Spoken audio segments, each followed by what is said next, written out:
सूबे की राज्य सरकार लूट खसोट की सरकार है। देश का पहला सिटिंग सीएम हेमंत सोरेन है, जो भ्रष्टाचार के मामले में जेल गए हैं।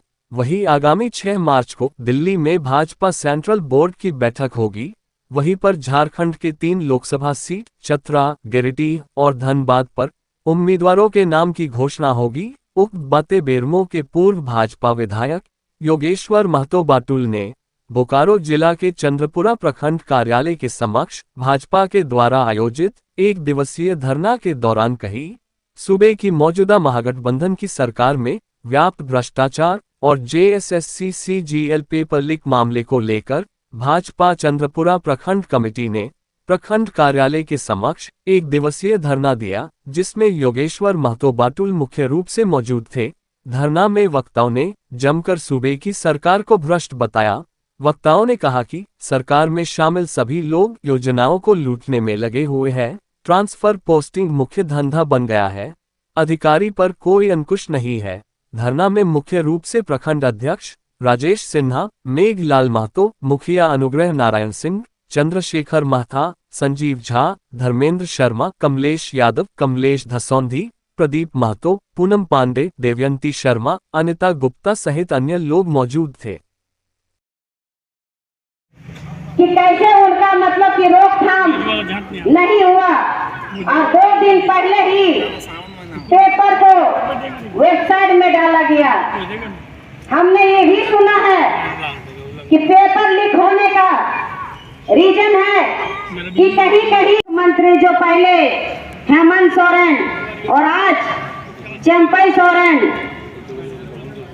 के जो है झारखंड नियुक्ति घोटाला या JSSC जो पेपर लीक हो गया उसमें खर्च होगा।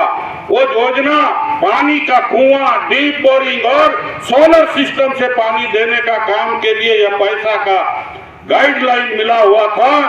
और जब झारखंड की सरकार थी तो झारखंड की सरकार ने हमने 90% कहा था कि यह पैसा DMFT का पैसा 90% पानी में खर्च होगा। जब तक पूरे जिला में घर घर नल जल योजना पहुंच नहीं मिल जाए, उसके घर तक उसका लाभ नहीं मिले, तब तक इस पैसा को हम दुरुपयोग नहीं करेंगे, दूसरे तरफ खर्च नहीं करेंगे। यह सरकार जैसे ही आई, ये लूट हो रहा है करोड़ों रुपया का। मित्रों, मैं आप सबसे कहना चाहूंगा, आज देख लीजिए इस सरकार के रहते हुए जो भी नियोजन निकला वो तो रघुवर दास की सरकार के नीति के कारण ही निकला था। और उस समय जो पेंडिंग था उसका रिजल्ट निकला, वो देन है रघुवर दास का। आज ये गिनती कर रहे हैं। इन्होंने जो वैकेंसी निकाला उसका पेपर लीक हुआ है और लाखों रुपया का सौदा हो रहा है। ये हेमंत सोरेन के मोबाइल फुटेज में भी ईडी को प्राप्त हुआ है। आने वाले दिन में जब FIR उनके खिलाफ में फाइनल FIR जाएगा तो हम सबको पता चलेगा कि किस ढंग से इस राज्य को लूटने का काम किया है। ये सारे उजागर होने वाला हूं। ऐसे भ्रष्ट सरकार के खिलाफ में आज भारतीय जनता पार्टी ने प्रत्येक प्रखंड में हुंकार भरने का काम किया है।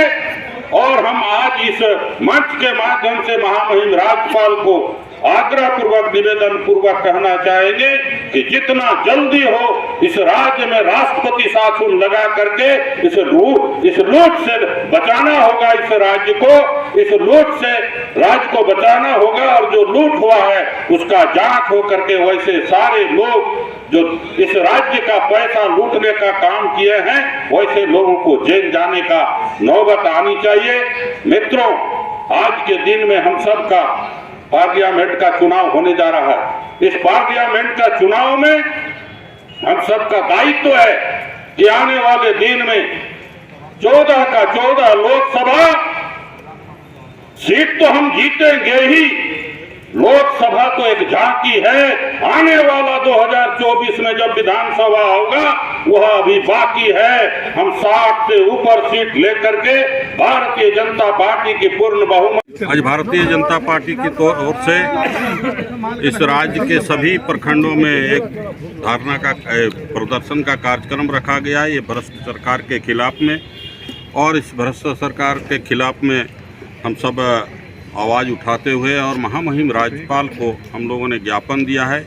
जो भ्रष्टाचार, चाहे वो कोयले का लूट हो, चाहे बालू का लूट हो, चाहे योजनाओं में जो कमीशन खोरी हो गया है, आज जितनी योजनाएं सरजमीन पर उतर रहा है, वो चाहे बीडीओ हो, चाहे सीओ हो, थाना प्रभारी हो, ऐसे सारे लोग लूट में लगे हुए हैं। और वर्तमान सरकार जो है यहाँ पोस्टिंग भी करती है तो सब भी पोस्टिंग में सौदेबाजी करके पोस्टिंग करती है, बिना सौदेबाजी का एक भी पोस्टिंग नहीं हो रहा है। इस राज्य के अंदर में ट्रांसफ़र पोस्टिंग एक उद्योग बन गया है। और जिस तरह से पेपर लीक हुआ है, जिस तरह से पेपर लीक के माध्यम से जो स्वयं मुख्यमंत्री रहे, आज दुर्भाग्य है इस देश का और इस राज्य का 103 करोड़ लोगों को आज आपने अपमानित किया है, जेल जा कर के लूट कर करके। ये कलंक जो है ये सिर्फ उनका नहीं है, पूरे राज्य के लोगों का कलंक हुआ कि इस देश के अंदर में पहला मुख्यमंत्री सिटिंग जो जेल के हवाले में है, वो भी भ्रष्टाचार में। ये स्थिति है और इसी के खिलाफ में हम लोगों का प्रदर्शन था और एक दिवसीय प्रदर्शन हम लोगों का सफल हुआ। आपके माध्यम से हम आग्रह करेंगे कि आने वाले दिन में भारतीय जनता पार्टी के नेतृत्व में लोगों का बहुमत हो, ताकि इस राज्य को फिर से विकास की पटरी पर हम लोग ला सकें। चतरा, धनबाद और गिरिडीह ये 3 लोकसभा का अभी तक घोषणा नहीं हो पाया है। 6 तारीख को अगला केंद्रीय चुनाव समिति की बैठक है, 6 तारीख को इस पर विचार होगा और हम समझते हैं कि 7 या 8 तारीख को ये तीनों सीटों का भी घोषणा हो जाएगा। निश्चित रूप से हमारी गठबंधन की पूरे देश के अंदर में गठबंधन है भारतीय जनता पार्टी का, क्षेत्रीय दलों के साथ और दलों के साथ। निश्चित रूप से 1 सीट आजसू के खाते में जाएगा। ये हम नहीं कह सकते हैं कि ये 3 सीट में कौन सीट आजसू के खाते में जाएगा, लेकिन 1 सीट आजसू के खाते में जाएगा। 2 भारतीय जनता पार्टी जो पेंडिंग है वो भारतीय जनता पार्टी का पेंडिंग है। देखिए, बीजेपी के जो हमारा चुनाव के प्रक्रिया का जो सिस्टम है, तो यहाँ के पूरे इस लोकसभा के कार्यकर्ताओं के द्वारा जो वरिष्ठ कार्यकर्ता हैं, जो पदाधिकारी प्रखंड के हैं, जो जिला के पदाधिकारी हैं, जो पूर्व विधायक हैं, पूर्व सांसद हैं या और इस तरह के प्रदेश कार्य समिति के हैं, प्रदेश पदाधिकारी हैं, मंच मोर्चा के जिला के और प्रखंड के अध्यक्ष, ऐसे सारे लोगों का मंतव्य लिया गया है और वो मंतव्य के माध्यम से निश्चित रूप से हम लोगों ने भारतीय जनता पार्टी का कैंडिडेट के लिए हम लोगों ने आग्रह किया। ये हम नहीं कर सकते हैं क्योंकि 3 आदमी का नाम गया है।